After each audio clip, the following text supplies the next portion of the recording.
الرحمن الرحيم الحمد لله رب العالمين بارئ الخلائق أجمعين باعث الأنبياء والمرسلين والصلاة والسلام على سيدنا سيد الأنام وصفوة الأنبياء الكرام المحمود الأحمد أبي القاسم المصطفى محمد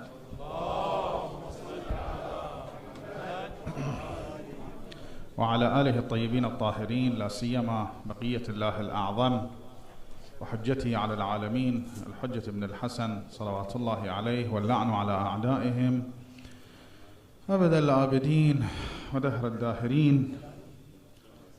Imam Ali alayhi salam, the commander of the faithful, says, وَاعْلَمُوا أَنَّهُ مَا مِنْ طَاعَةِ اللَّهِ شَيْءٌ إِلَّا يَأْتِي فِي كُرْهٍ. To hasten the reappearance of our beloved Imam al-Mahdi, please recite aloud salawat ala Muhammad wa ali Muhammad.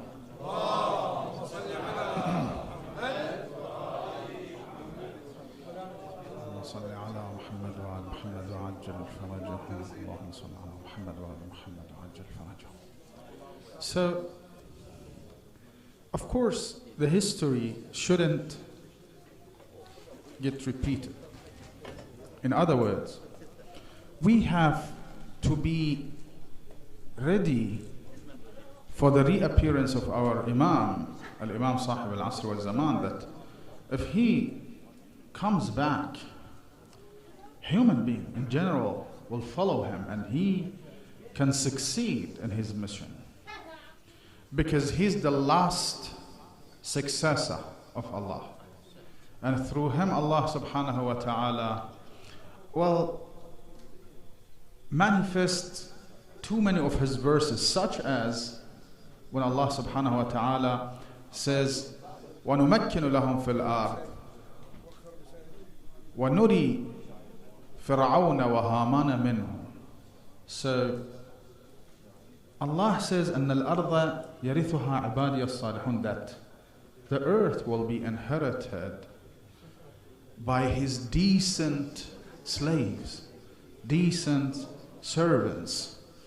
So let's say that Imam alayhi salam comes before everyone or the earth is ready for his reappearance. What's going to happen? Al-Imam al-Mahdi alayhi salam is not better than Imam Ali alayhi salam, the commander of the faithfuls, or Imam al-Hussein alayhi salam. So it's not that he is better, rather we have to learn from history. Let me give you an example for that. When Imam as-Sajjad alayhi salam entered Kufa and he was captured as prisoner, some Kufians came to him. Of course, they were crying and weeping, observing and watching the head of Imam al-Hussein and his tribe and his companions on spears. Imam alayhi salam told them, okay, you crying for us? Then who killed us? This is the first thing. The second thing, they said, now would like to help you, would like to revolt, would like to be with you, would like to fight against Muawiyah. Imam alayhi salam replied to them, no, it's too late now. It's too late. Do you want to deceive me as you deceived my father and my grandfather? Of course, Imam al-Hussein knew very well that they won't be his help. The commander of the faithfuls alayhi salam also knew that very well. Not all Kufians will be good people. Yes, he praised some of them, and actually in one of his sermons he says that those who were killed fighting Muawiyah, now they're comfortable. They don't have to see all of these fitans, all of these distractions and etc. But Imam alayhi salam meant that test finished and now it's a new test. And Imam alayhi salam told him, I just want something, one thing actually of you. La lana wa la alayna. We don't need your help. Just don't be against us. As simple as that. Sit back in your homes. Sit back in your homes. And that won't happen for Imam Mahdi alayhi salam. So when Imam reappears, everyone should be ready.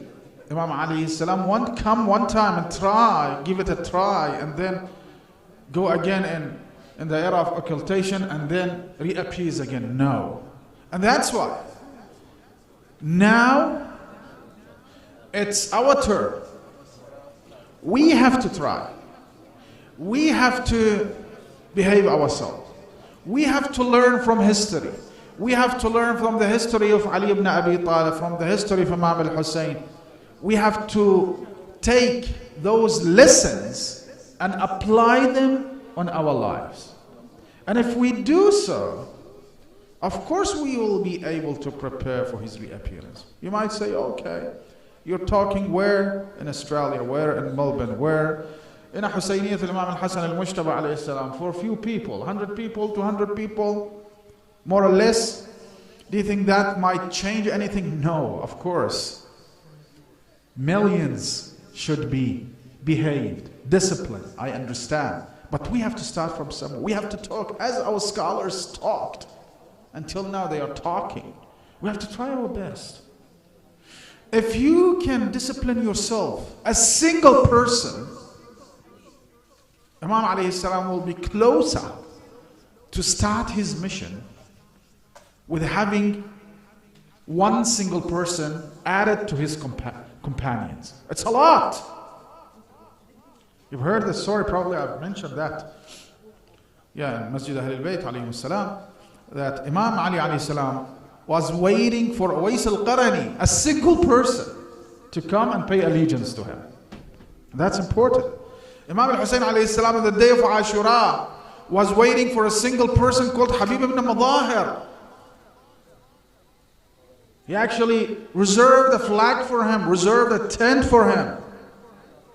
When they asked Imam alayhi salam, this flag, why are you just keeping out this flag, not giving it to anyone? He said, no, this is for someone. Who? He will come eventually. That was Habib ibn Mudahir. And he was able to reach Karbala. So a single person can be a help a lot. So we have to learn. And we have to learn from Nahjul balagha. We have to learn from Imam Ali alayhi salam. Because Imam Ali was 25, he's in his house. And then he ruled. And when he ruled, the politics that he used, the law that he used, and how he applied Quranic teachings in his government is very important, because it's going to be Imam Mahdi alayhi salam will rule exactly like Imam Ali alayhi salam. Exactly like Imam Ali. So this is the importance of us understanding the lessons of Nahjul balagha and taking the lesson of the commander of the faithfuls. It's not something that we can know and we can avoid. It's not something that we can avoid knowing that, because we are living in the era of Imam Mahdi. We need to do something. Enough is enough. So Imam Ali alayhi salam says, and of course, he brings too many teachings in Nahjul balagha. I don't know if I can say that 1 million teachings has been mentioned in Nahjul balagha. I'm not exaggerating. 1 million. At least. 1 million. It's a lot. Yes, a lot. Every single word of Nahjul balagha contains a knowledge, has a message. We have to learn those messages. And don't put Nahjul balagha away because it's hard to understand. No, no. Yes, the phrases are hard to understand, but when you get it, you see how beautiful it is. Yes, Ahlul Bayt alayhim salam, when they talk with coherence, they talk with height that we cannot sometimes understand. But when we get the message is very clear and very beautiful. Like Quran. Quran, to understand Quran, to interpret Quran is very hard. But when you get the message, it's something easy to digest. easy to accept. It's not hard. Only wording is hard because Allah subhanahu wa ta'ala is talking. And now Imam Ali alayhi salam is talking. We have to be able to understand that this talking is not coming out of a normal person. No, rather he is the successor of the Prophet and the successor of Almighty God. So Imam alayhi salam disciplines his companions and disciplines those who want to learn the lessons of Nahjul balagha. When he comes and says that to be able to be with Imam, to follow his footsteps, to do as he says, you have to fight your desires. And this is important, brothers and sisters. Very important point that Imam Ali alayhi salam bringing to us. That you have to fight your desires. Even if you can't distinguish between what is good and what is bad, what is evil and what is, good that you have to do. Imam alayhi salam gave us an equation that if we use that equation, we can easily understand what is right and what is wrong. And what is the equation that Imam alayhi salam brought to us? He says, وَاعْلَمُوا أَنَّهُ مَا مِن طَاعَةِ اللَّهِ شَيْءٌ إِلَّا يَأْتِي فِي كُرْهٍ وَمَا مِن مَعْصِيَةِ اللَّهِ شَيْءٌ إِلَّا يَأْتِي فِي شَهْوَةٍ. So, do you want to know what is correct, what is appropriate to do, what is right? See yourself. Do you like it?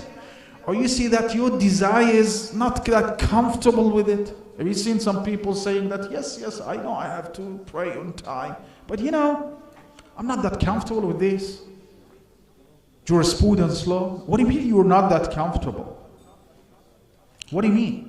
Do you think that you can sit back in your home and think about how Allah subhanahu wa ta'ala delivers his verdicts and then you can understand? No, it's impossible. Can you sit back in your home without going to university, without studying, and just sit in your home without any equipment and just think about how you can cure cancers? Of course not.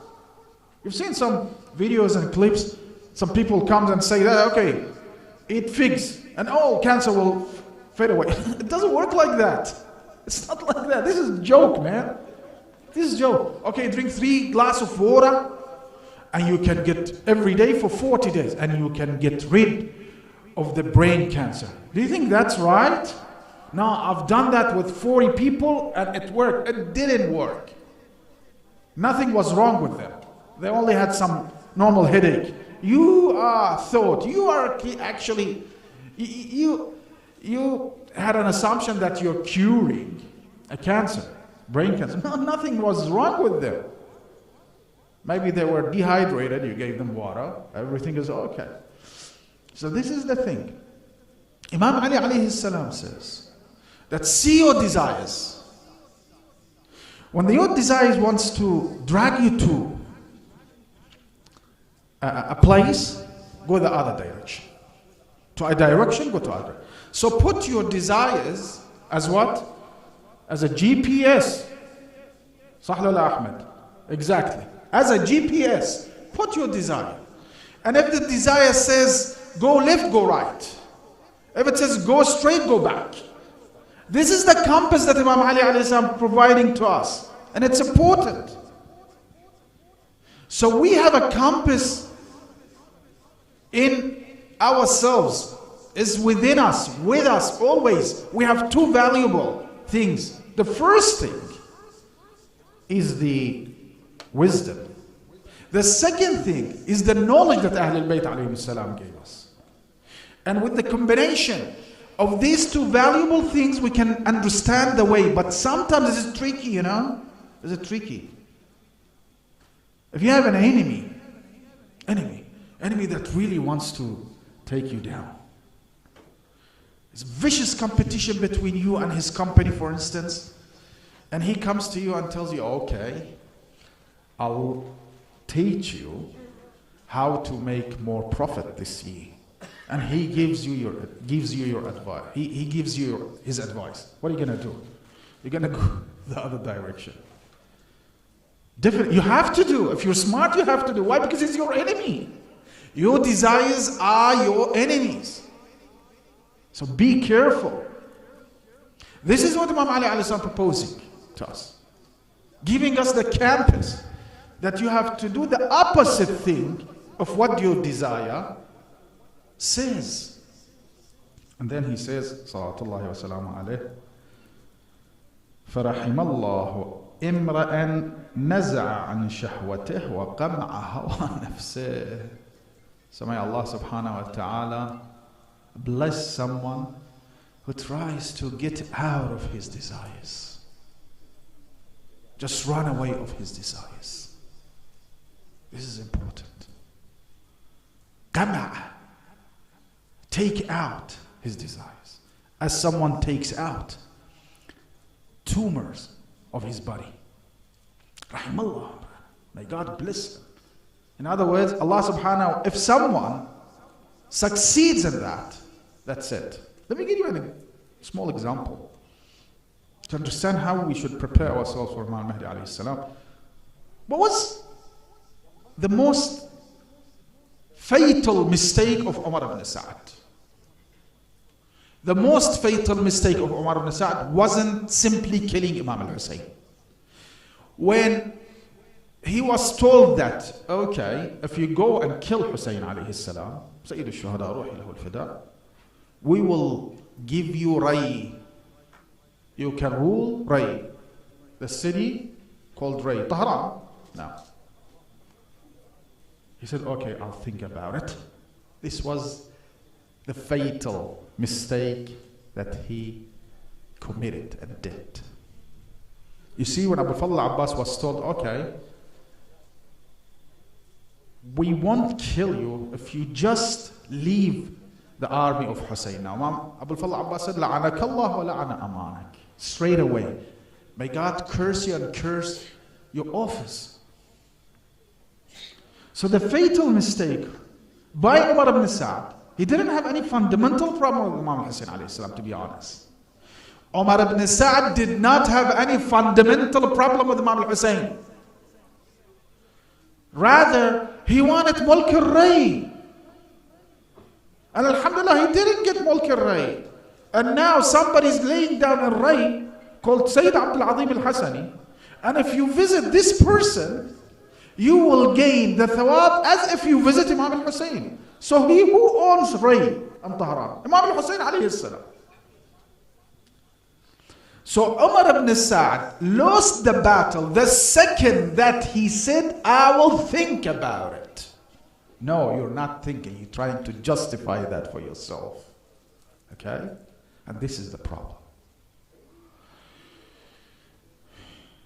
So the most important teaching of preparing and getting the foundation and building the foundation to build the building on that foundation for us as a human being, for us as slaves of Allah subhanahu wa ta'ala, is to understand who is our enemy, and our enemy is ourselves, desires. Of course, Ahlul Bayt alayhi, Imam Ali alayhi salam says, أَعْدَى عَدُوَّكْ نَفْسُكَ الَّتِي بَيْنَ جَنْبَيْكَ.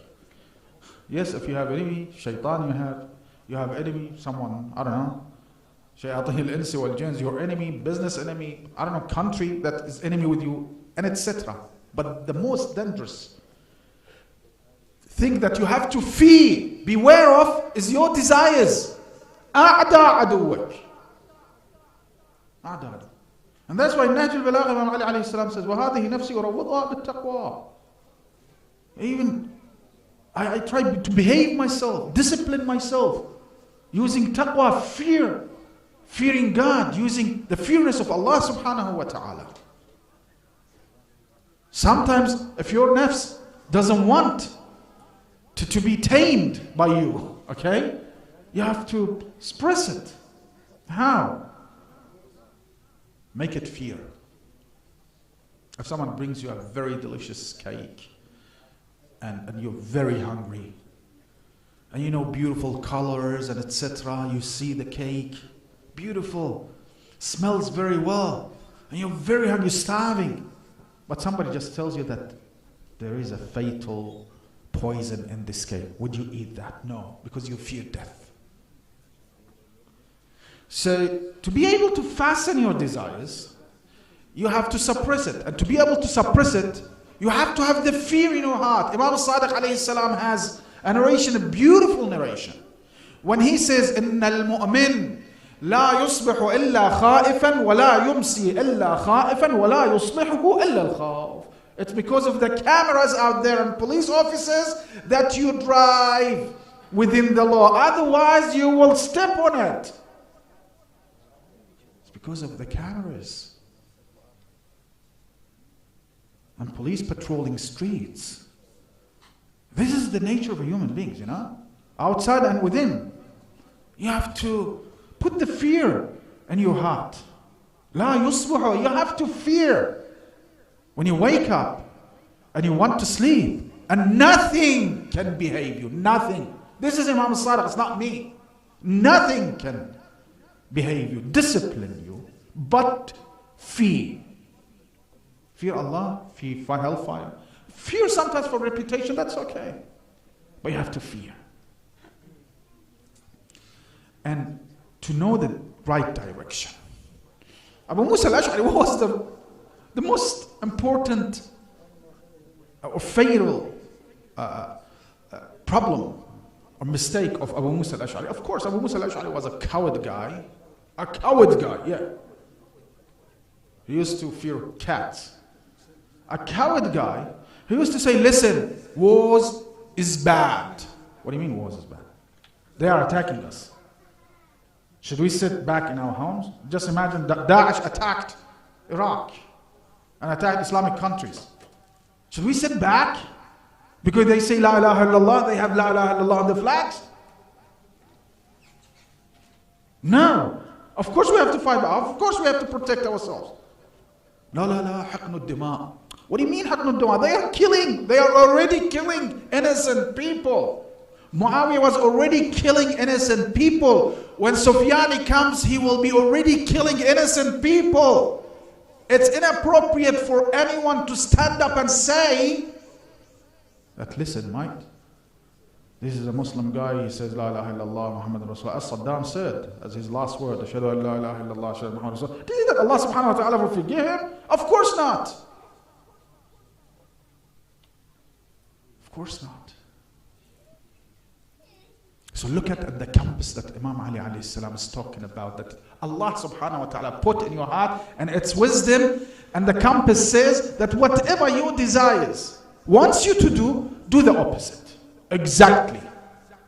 Exactly. And sometimes you have to tame yourself, behave yourself. You know how? Even if you want to eat a sandwich, don't eat it.